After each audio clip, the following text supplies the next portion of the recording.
And welcome into the Week 11 preview show on the Paul Farrington Show. Paul Farrington, not joined by Jack Weinberger or Andrew Keenan. Both of them, they've ran away for the day.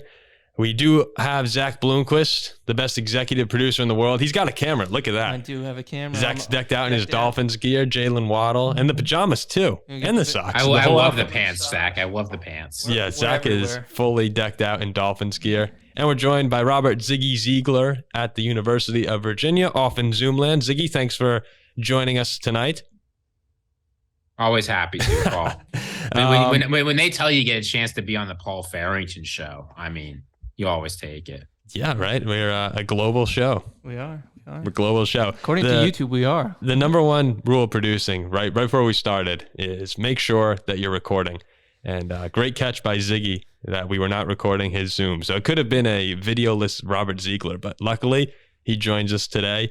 And guys, right before we started the podcast, we were just talking about the Bills, and Zach brought up, could Brian Daboll be part of the reason that Josh Allen is struggling? Maybe it's because Josh is a little more reckless than he's been in the past, and Daboll was able to kind of almost like channel, I don't want to say his power like a superhero, but he was able to kind of channel all of the intangibles that Josh Allen has that other players in the league don't. And what I really think about this, though, it's like the difference between the reactions from a win and a loss in the NFL is so severe. The overreactions are always blown so far out of proportion. Think about the Bills that won this past weekend. If they just sneak the ball a half a yard forward, if Josh Allen just holds on to it. Right now, we're talking about the number one seed in the AFC, a team that most people are going to pick to go to the Super Bowl. And the Vikings are still right behind the Eagles as a team that probably won't be much of a competitor in the NFL playoffs. That maybe they have a chance if a couple things go their way. But all of a sudden, one loss, one botched snap, and now there are questions like, is Daboll the reason that Josh Allen isn't good? The Vikings are the number one seed. They're the best team on top of all power rankings. So the overreactions in the NFL are crazy. And that was just my big takeaway from this weekend was, like, man, maybe we just slow down for a second, look at the Bills roster and say, this is a loaded team from top to bottom. You said they're the most complete team in the NFL multiple times, Ziggy. I think you'd stand by that, right? I mean, they really have no significant weaknesses. And they got Cleveland this week. You should rebound with Cleveland. Yeah, I mean, look, this is why people come to the Paul Farrington Show, at least when Andrew Keenan's not on this, because we give evidence-based, pretty calm, pretty straightforward takes. We don't overreact to things. It's just crazy. Like the Vikings win over the Bills. I mean, I'll just say it. It was a fluke. And it happens. Flukes happen in the NFL. That's great. That's how you win games. That's how you get seeding. That's how you make a big run. But if you're thinking about rest of season, how good are these teams? What should we expect from them from the playoffs?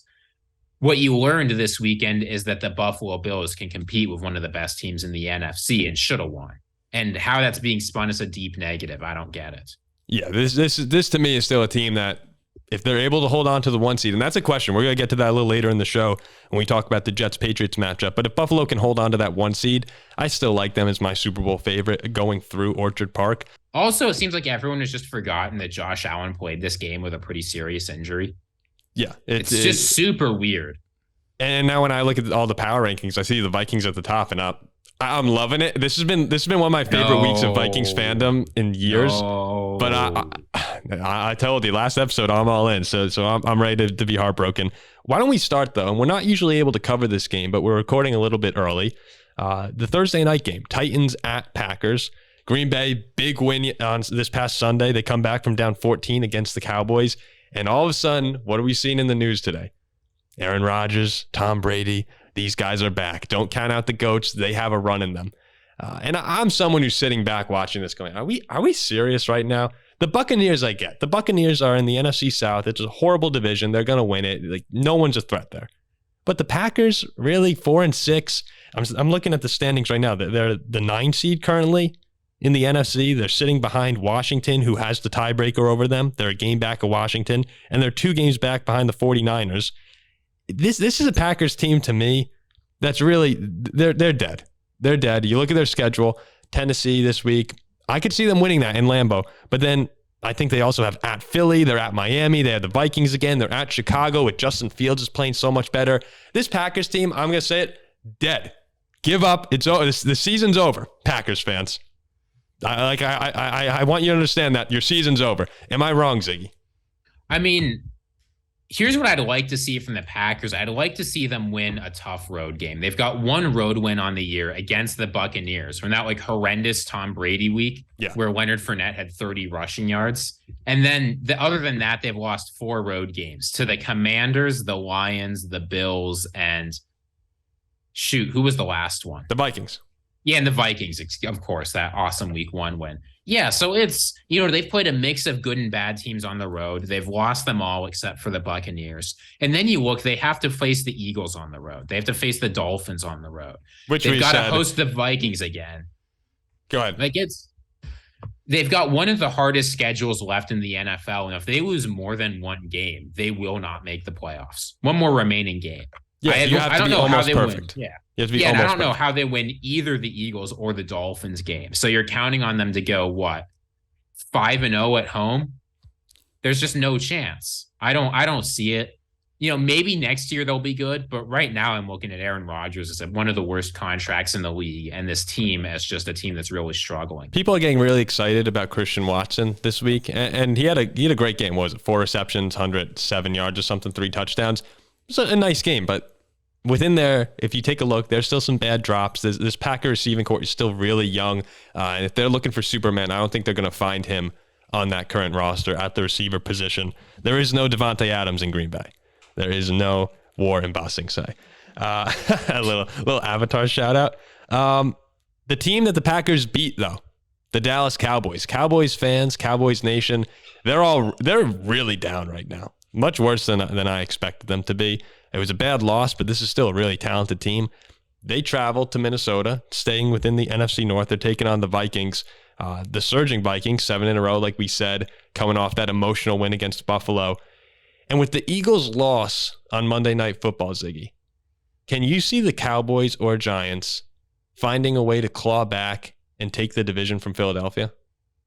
So here's the nice thing about these teams is both of these teams still have a game left against the Eagles. The Giants actually have 2. So if they can win both their Eagles games, they're just fine. Do I see that happening? No, not really, but they've got an easy opportunity. The Cowboys, it's going to be a little bit harder. They've only got 1 game left against the Eagles. They've got a reasonably tough schedule for the rest of the year, right? They got to play Minnesota. They got to play the Titans. They got to play the Giants. They got to play an ascending Washington team. So they absolutely can if they go on a run. But I think Dallas is in a spot where they're probably going to end up with the 5 or the 6 seed. They'll be pretty happy about it. But I can't see them winning the division. I can't see them getting a high seed because the NFC East, as you remember, there's now apparently 4 good teams this division. It's just a tough schedule. Taylor Heineke. If Andrew were here, he'd be all over this. He's been on the Heineke train for a while. Do you remember Ziggy, him when he was a backup with the Vikings? Oh, I do, Paul. Imagine those preseason games, Zach. I wish you could have seen them. The Vikings would be trailing in preseason games, and all of a sudden, 4th quarter comes in, Heineke's on, a 3rd stringer, 4th stringer, and he was always great. And I remember my dad was a big fan. Or you could spend the 66th overall pick on Kellen Mond. That's the other option. Oh. The Vikings backup quarterback situation is a whole nother situation. Having Sean Mannion come in last year. Sean Mannion, I'll make this less than 10 seconds. Sean Mannion, I don't think can win a game in the NFL right now. Great guy to have in the locker room. Great guy for Kirk Cousins. He can't be your backup. Backups are important. And as you see in Washington, sometimes they can make all the difference. But Philadelphia, like we were saying, for a while, they seemed almost invincible atop the NFC. Everyone was starting to talk about them going undefeated just because of their schedule. And right now, the schedule is starting to become a little bit more difficult than people at first anticipated. I'll run through it real quick. At the Colts, who now, with Jeff Saturday and Matt Ryan, that's not an easy walkover win. Oh, you think so, Ziggy? You think they just roll through? This Colts team's it's a bad Colts team, but I think with Matt Ryan they can present a challenge. They beat the Raiders by 5 off an incredible rushing performance from Jonathan Taylor. Look, I'm saying going into Indianapolis, I still think that this is a Colts team that can give teams a challenge. I don't think that they're great. I think they're one of the worst teams in the league. One of the bottom half teams in the league. But in Indianapolis, I think with Matt Ryan, they can play. Yeah, I mean, the Eagles' run defense isn't good, but they just got Linval Joseph to come in and take care of business. Well, they're waiting for Jordan Davis, right? I'm not sure when he gets back. Not this week. That's what we know. And then to wrap up this Eagles schedule here. Then they host the Packers, host the Titans, at the Giants, at the Bears, at the Cowboys. That's probably the defining part of the point of their season right there. We'll see how they do in those NFC East matchups in particular. Host the Saints, who are miserable, and I love that. Never like to see a good Saints team. And then they host the Giants to end the season. So you've got some tough games throughout the remainder of the year if you're Philadelphia. I still think they're probably going to be favored in most, if not all of them going into it. Maybe not in Dallas. But I do believe they hold on to the division. I don't think that they go 16-1 or 17-1 like some people is 17-1, right? 16-1. Yeah, I don't think they go 16-1. I could see this being a 3 or 4 loss team, but at the end of the day, I think they're better than the Giants. They just have more weapons. I do think the Vikings have an opportunity to go after that 1 seed. Why don't we talk about the Vikings for a second? The 1 seed is in play. I still pick Philadelphia as my 1, and I think if Philadelphia gets the 1, in all likelihood, they go to the Super Bowl. That really is a tough place to play. But the Vikings now, they have an opportunity. What I've liked about this team the entire season, Ziggy, is that as it's gone on, we're seeing them slowly get better. There's a lot of the same mistakes. There's a lot of, first and goal situations. You saw this against Buffalo where they lose 3 or 4 yards on a play that they really need to pick up 1 or 2. Every now and then, second, third quarter, you see just mistakes from the offensive line that puts them behind the chains. And the biggest issue is they score on their opening drive, then they don't score until the fourth quarter. That's been the narrative of every single game. But they're finally starting to pull it together, and with every win, I see more and more swagger and more confidence. I'm really hoping that Bills game can be the turning point. Do you think it is? I always get nervous when you see the Vikings have won their past 7 games all by 1 score. It's that's not sustainable. Heart-wrenching. It is difficult. On the one hand, you see that, and that always makes me a little nervous. But on the other hand, I'm seeing a team that's constantly winning games. They're taking care of business, and somehow every time it looks like they're beat, they manage to get a score at the last second, right? That Commanders game. They somehow managed to get the offense going in the fourth quarter. Commanders game was over. Done. Well, the Cardinals game. Yeah, the Cardinals game, the Cardinals had a lot of offensive momentum. The defense stepped up. We don't need to tell the fans about the Bills game, right? The Dolphins game, another game where it comes down to the fourth quarter. So when you're looking at a team whose identity has historically been horrendous in the second half, especially the last 2 minutes, and suddenly they're playing lights out, I think the sky's the limit. The Eagles have a tough schedule. They've faced a very easy schedule so far, one of the easiest in the NFL. I can absolutely see the Vikings taking it. If anything, I think I'd favor them. Really? You would favor them?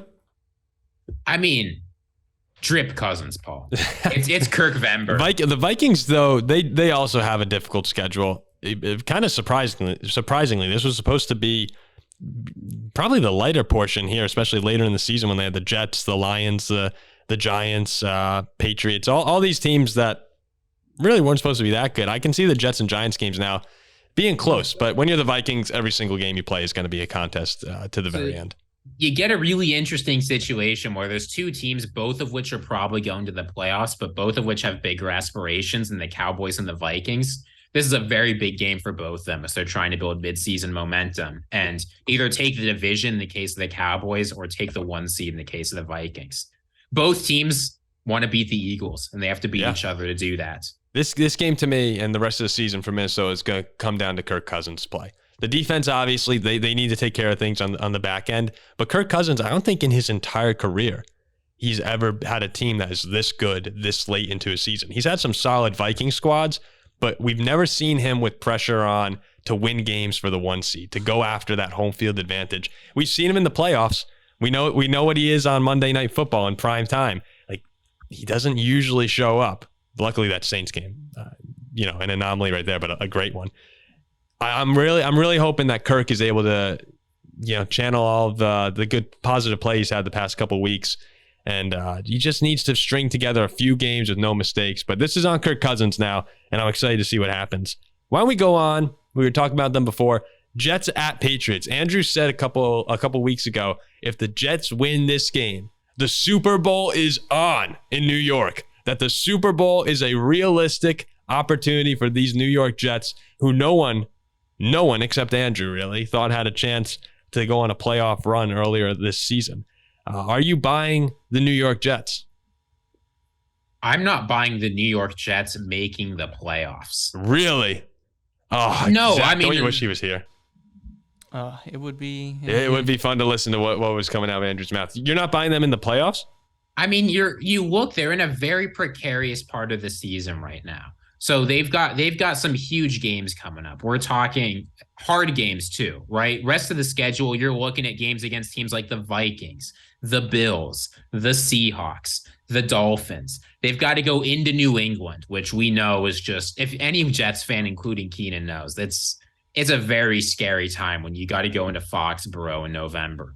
Mm-hmm. The team's 6-3. Everyone wants to coordinate them as somehow having an incredible offense and a functional defense. I'm not buying it. The defense is great, but the offense is incredibly one-dimensional. Teams are going to be able to take it away. And you look at who's behind them. You got teams like the Bengals. The Chargers are eventually going to get healthy. They've got to face off two teams from their division. The Dolphins, the Jets, of any team in the NFL right now, have the biggest range of outcomes in the regular season. I would not be stunned to see them win the division. I would not be stunned to see them miss the playoffs. Can't think of any other team I can say that for. No, me neither. And you're totally right when you say look at who's behind them. The Chargers and the Bengals are the two teams on the outside looking in on the AFC playoff picture right now. Remember, the Bengals have the tiebreaker over the Jets. And this game against New England, when you look at the standings, Jets are there as the 5th seed. The Patriots are there as the 7th right now.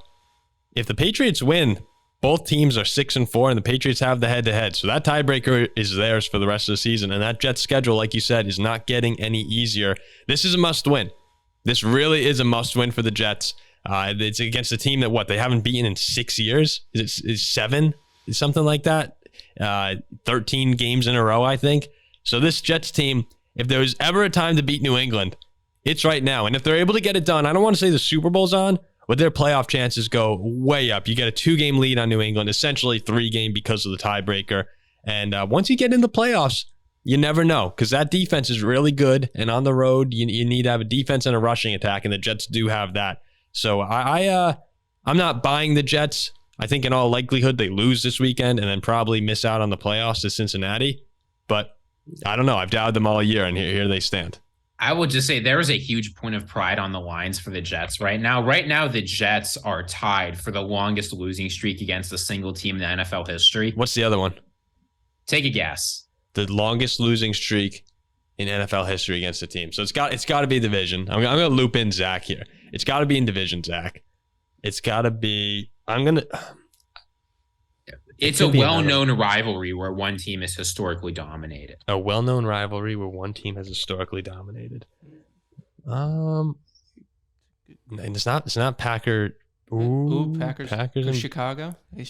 Does Aaron Rodgers own Chicago? It wouldn't be. I mean, obviously, it's not the Lions. I'm gonna go with. I like the Chicago pick.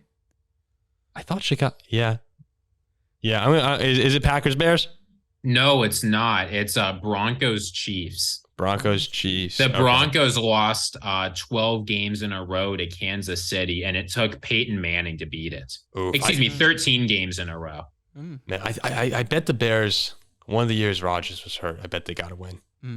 Maybe. I don't know. Yeah, I mean, the Broncos are coming up on it again because they've lost 13 in a row to Kansas City again since Peyton Manning left. Wait, are they at 13 right now? Yeah, it's at 13 right now. And so, they got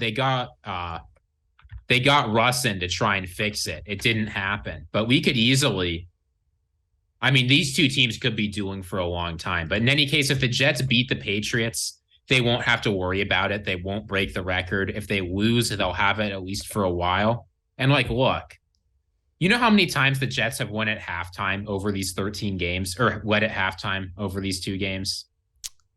These past 2 weeks? Or the Patriots? So there's been 13 games. How many times have the Jets Jets leading at halftime? Probably 2. 0. 2. Yeah, it was 10-6. It was 10-6 a couple weeks ago. And then in week 9 of 2020, they led by 10. So it's been a tough run. It's brutal, guys. I looked at the Packers-Bears. Packers 1-0 this year, 2-0 last year, 2-0 2020, 2-0 2019, so that's 7-0. They won the second game in 2018, 8 in a row now for Green Bay. But in 2018, the Bears won their first meeting. That was the year I believe the Bears were 13-3, right? Yeah, that was the was that the night game? Was that the opener? I think Chicago beat them in the opener with Khalil Mack and something like that. But the longest win streak in that series has been 10. It was the Packers back in the 90s. But like, it's so hard to win in the NFL. The thought that you can lose, and honestly, it's hard to lose this many times in the NFL. Fluky things just happen. The thought that you can lose 13 in a row to Bill Belichick is just embarrassing. I'm just waiting for Belichick to have another masterclass on defense and Zach Wilson to throw 2 or 3 interceptions, and then that's what I say. Yeah, seeing ghosts. That's what Belichick does against the AFC East a lot of times, especially the Jets. Want to go into some game picks, guys? Let's do it. Zach, you want to tap in for this? I'll tap in. So normally we have Andrew. We got to have 3. Yeah, we got to have at least 3. Otherwise, it's just me and Ziggy boring people right here with our picks. Zach adds a little spark. Okay, so since we're going to have the Thursday night football game involved in this podcast, Tennessee at Green Bay. I'll swing it to you first, Ziggy. Yeah. Here's the thing about this Titans team. They're reliable. In every game except one this season, they've scored between 17 and 26 points. I think that this Green Bay team is unreliable. I don't count on them to be able to score, even with Aaron Rodgers, even at night in Lambeau. Give me the Titans. I have to agree with Ziggy. I feel like I'm feeling a Derrick Henry big game this Thursday night. Just prime time. Derrick Henry gets 30 touches, tires out 200 yards, that kind of thing. Yeah, 3 touchdowns. I don't know. You want to put a little money on the 3 touchdown prop? Zach's out here dishing bets too. I'm gonna go with Green Bay. I just have that feeling that it's gonna be one of those Aaron Rodgers classic performances. The Titans are a little overrated to me, despite their consistency. Denver took them right to the wire. I think they should have probably lost a couple other games throughout the season. They're a good team, the Tennessee. I just don't think they're anything special. I'll just say, because Jack's not here and someone's got to give the gambling advice. These are the 2 slowest offenses in the NFL, and the over-under is 42.5. I think mostly just paying respects to Aaron Rodgers. Smash the under. I'd love this game goes 43. To see a Titan. You know what? Let me go with the Titans. I'm not picking the Packers on this podcast. I'm never picking Green Bay. All right. Tennessee wins. Carolina at Baltimore. Big spread. 13-point spread, by the way. We'll start with you, Ziggy. Yeah. The Panthers offense is horrendous. And let's not forget, this Ravens defense has gotten a feast on Baker Mayfield for years. They know exactly what they're doing against him. I mean, it's easy, Ravens.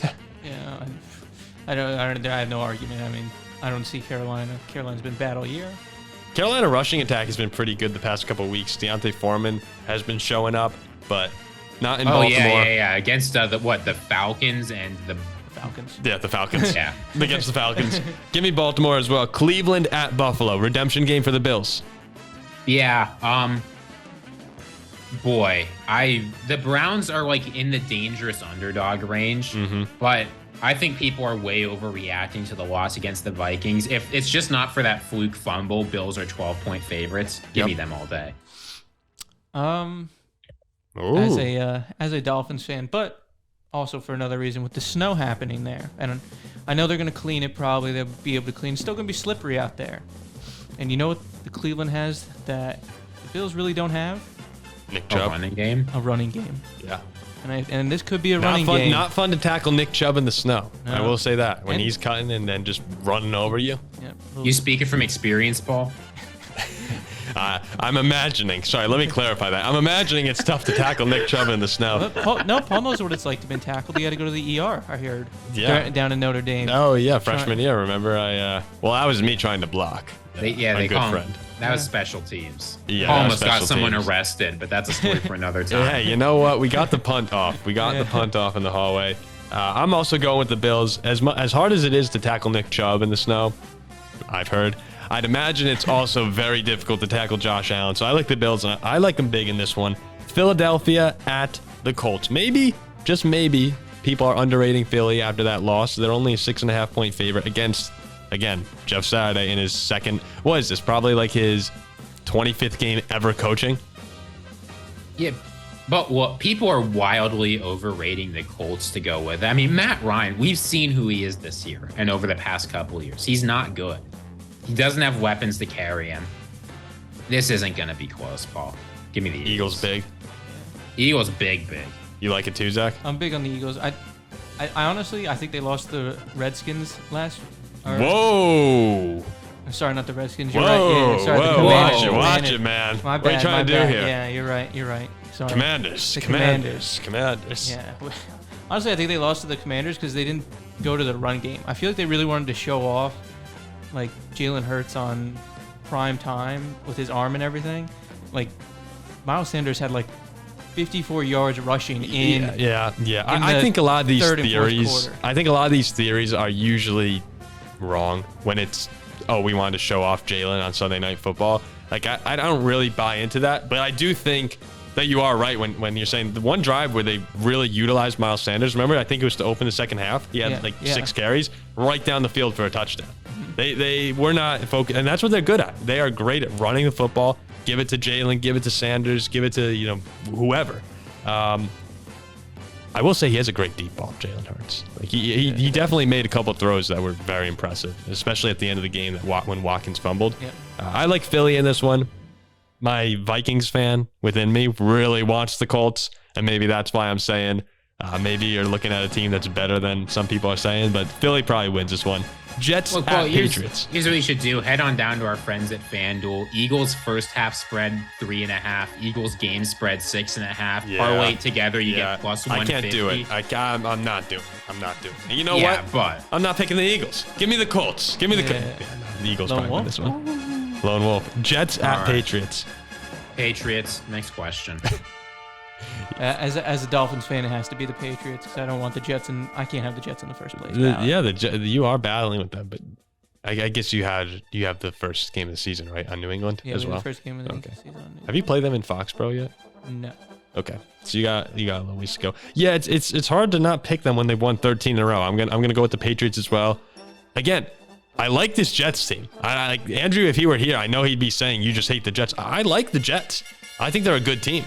I just don't trust Zach Wilson. So I'm going to go with New England. Nothing against the Jets. I don't Solid know what the squad. under is on this game, but I feel like it's going to be a very defensive. 38.5. 30, okay. That's low. It's low. It's low.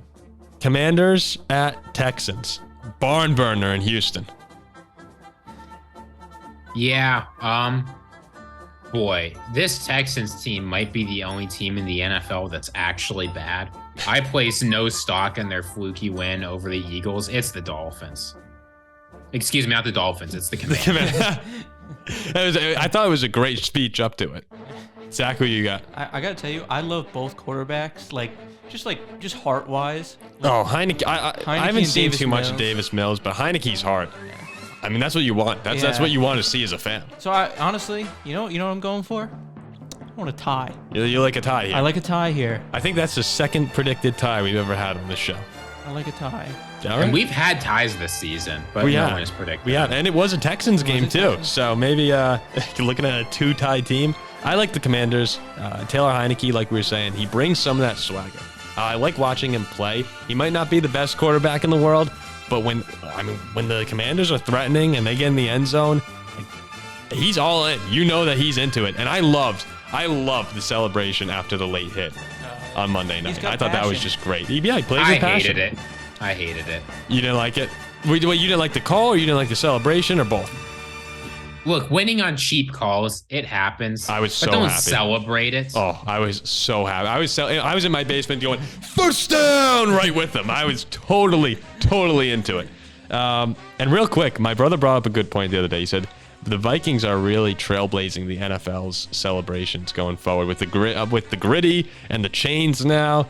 I mean, this is a Vikings team that's kind of setting the precedent for what the new celebration standard should be. Let's go. You know what's funny? You know what I saw? I think one of the Vikings players was making fun of them. Kirk? Taylor Heineke, because they did the chains thing. Like, wouldn't you be happy? Like, I'd be like, yeah, you wear those chains. We're one game closer now.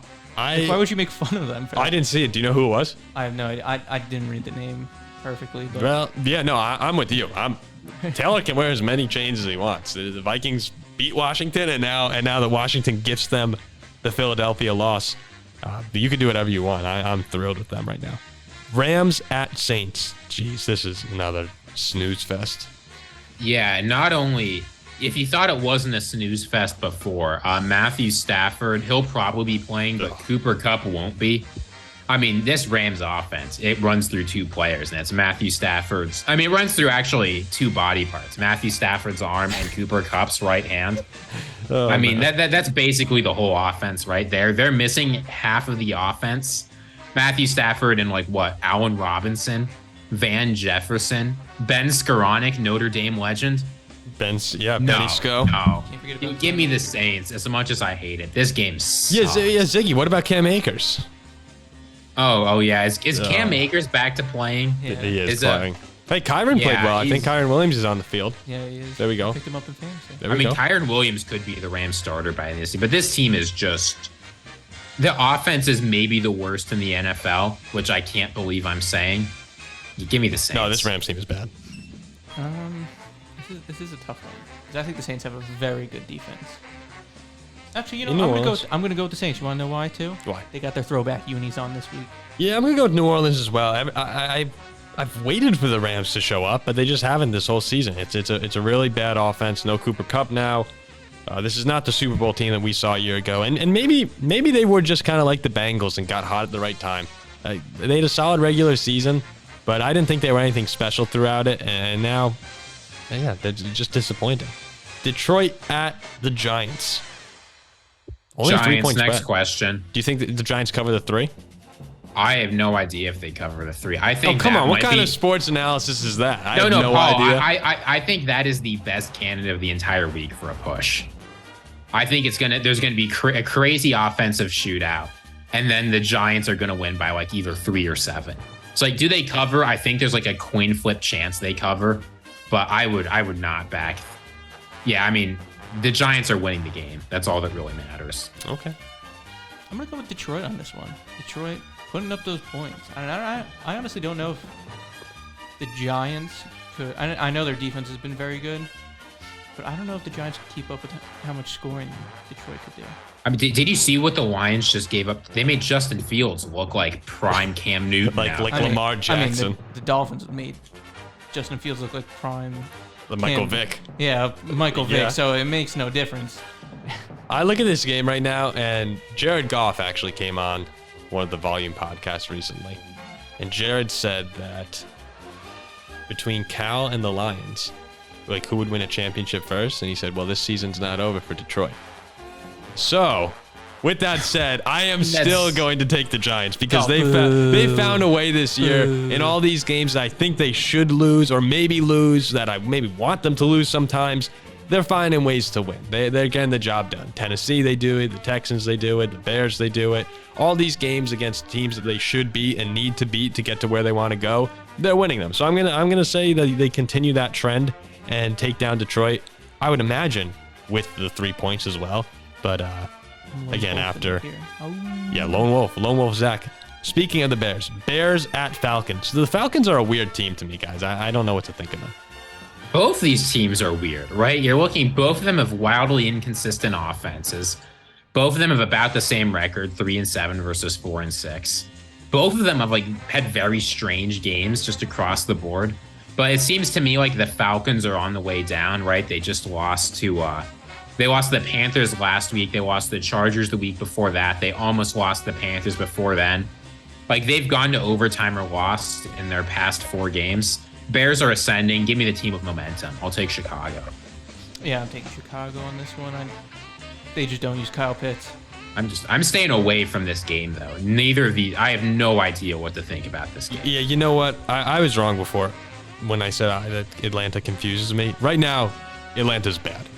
Earlier in the season, I didn't know what to think of them. Maybe they were a team that could play with some of the elites once in a while. Not that they were an elite team, but they could show up and play a game. I just think this is a bad football team. And Chicago, Justin Fields, he's been impressive. Even though they're losing to Detroit at home, they're still playing good football. I like the Bears. I like with the plus 3 points too. I would probably take that actually. So give me Chicago. Let's go on to what seems to be the least favorite football team on the Paul Farrington show right now, the Las Vegas Raiders. at the Denver Broncos, who, oh my goodness, jeez, this is... What is his slate this week? I don't know. I mean, I like imagine at the beginning of the season, Raiders-Broncos would sound like an incredible game. You want this to be the Sunday night game? Yeah. No, not now. Who do you got, Ziggy? Man, I don't even know what to say. I guess I'll take the Raiders because they have the better offense. Yeah, I guess. I mean, I'll take the Raiders, but honestly, in this game, everyone loses. Especially the fans. Go ahead, Zach. I think I'm going to take the Broncos just because the Broncos have the better defense. There you go. Hard to argue with you two right now. This analysis is off the charts. I mean, Paul, what do you have to say? Well, do you have any? I think the Raiders have a better offense. I think the Broncos have a better defense. I just watching Denver play is really, really tough.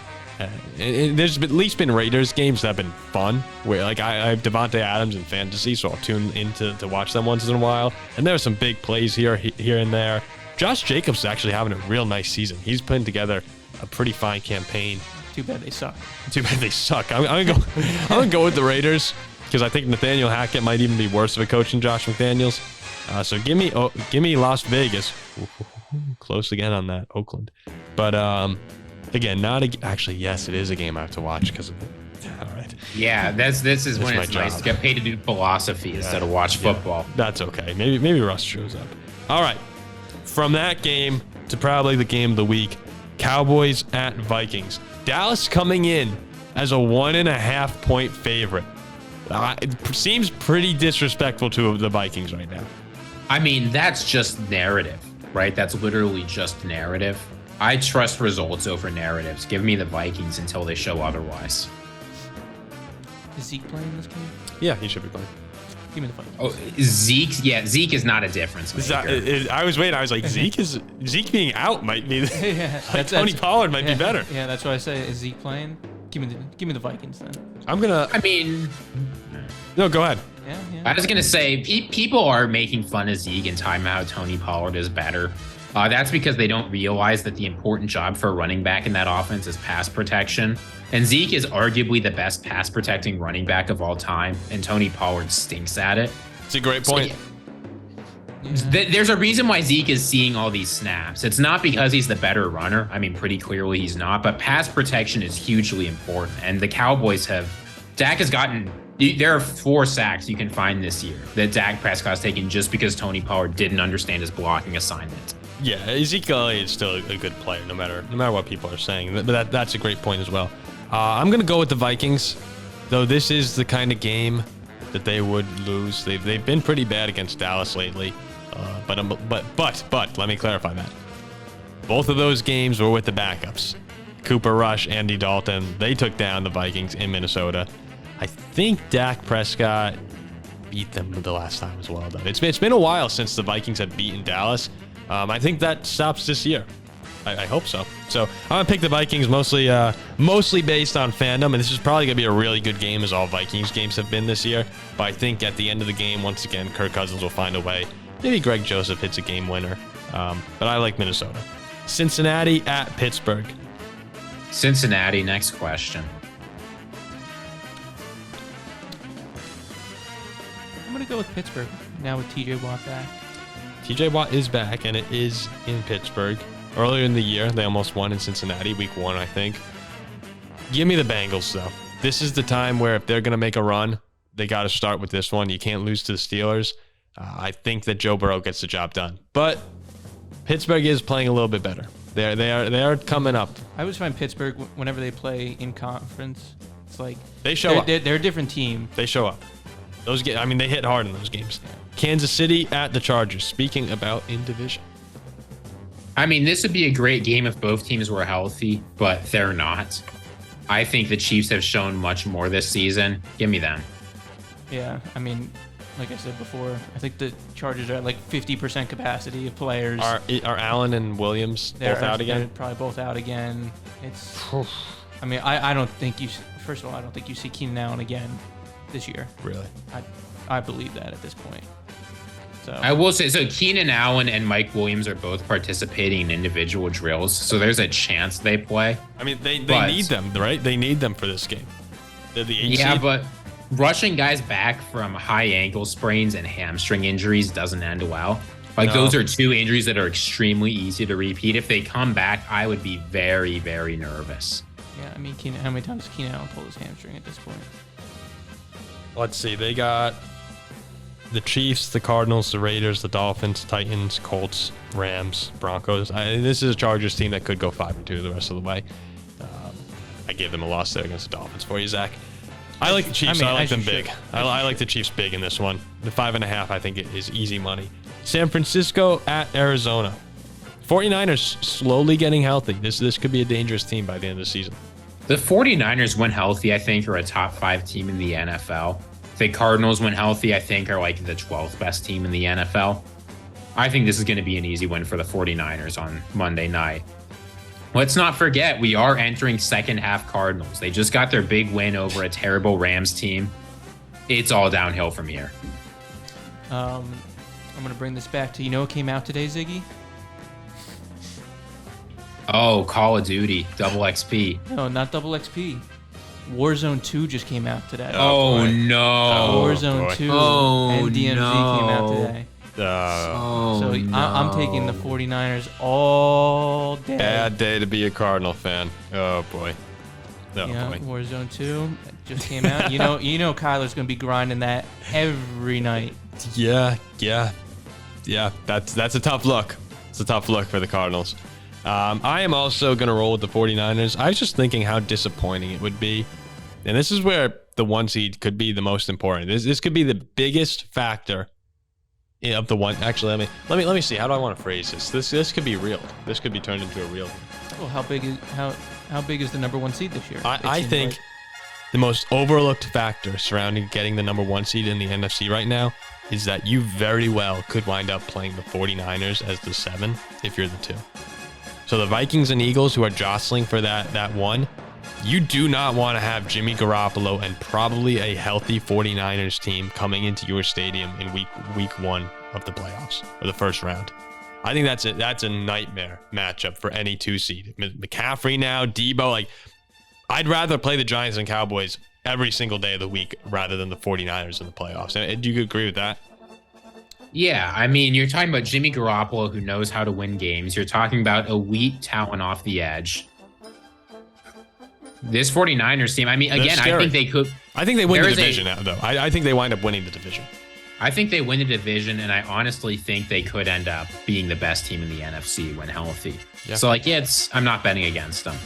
So, yeah, get that 1 seed. Yeah, you want the 1 seed. But that's what I'm hoping. I'm hoping that Seattle drops a little bit. San Francisco winds up taking the West. I'd feel much more comfortable playing Seattle as the 2 than San Francisco. And who knows? It could wind up being Dallas. It could wind up being the Giants. Usually these things play out. There's still a lot of time left in the season. People are talking about the playoffs like it's next week. We still have half the season left, or almost half of it. So there you go. We have no Jack Cap of the week. Does anyone have a cap? We could end with that, unless if Georgia. Zach just rolls Georgia every week. Ziggy, you got something you like?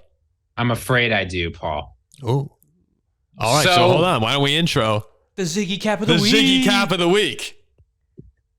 So, Paul, my caps of the week are always related to philosophy. Yeah, I mean, this is what I do all day. So I was talking with one of my friends here, who is an alumnus of the great University of Kansas.